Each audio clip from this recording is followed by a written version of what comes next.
ओम श्री अन्नपूर्णाय नमः। आज आपण पाहणार आहोत एक अतिशय सोपी, साधी, झटपट तयार होणारी, बिना कांदा नसून तरीही भन्नाट चव देणारी साधी वालाची डाळ। यासाठी आपण 1 वाटी वालाची डाळ कुकरमध्ये अगदी बोटचिपी शिजवून घेतली आहे, म्हणजे ती थोडी मोकळी होईल आणि अगदी गळून जाणार नाही। आता आपण फोडणी करूया। यासाठी प्रथम कढईत थोडे तेल घेऊन 1 चमचा मोहरी, 1 चमचा जिरे, थोडीशी कढीपत्त्याची पाने, हिंग, 2-3 लाल सुक्या मिरच्या घातल्या,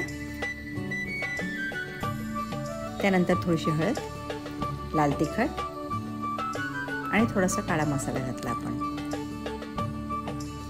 आता हे थोडेसे परतून घेतले आणि त्यात आपण शिजलेली वालाची डाळ घातली। वाल हे कडधान्य पचायला हलके आणि प्रोटीनयुक्त असते। आता ही डाळ घातल्यानंतर आपण ह्याच्यात 2 कप पाणी घालू, थोडासा चिंचेचा कोळ घालू आणि डाळ झाकून उकळायला ठेवून देऊ। साधारण 5-7 मिनिटे मंद आचेवर डाळ चांगली मुरू द्यावी। आता चवीप्रमाणे मीठ घालू आणि थोडासा गूळ घालू। चिंचगुळाची आंबट गोड चव डाळीच्या तुरटपणाला बॅलन्स करते आणि डाळ अधिकच रुचकर लागते।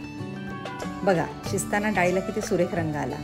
आता गॅस बंद करायच्या आधी आपण थोडासा ओल्या नारळाचा खीस घालू, परत एकदा डाळ हलवून घेऊ।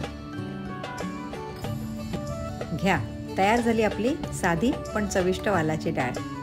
आता कोथिंबीर घालू आणि गरमागरम भाताबरोबर किंवा पोळीबरोबर सर्व करू।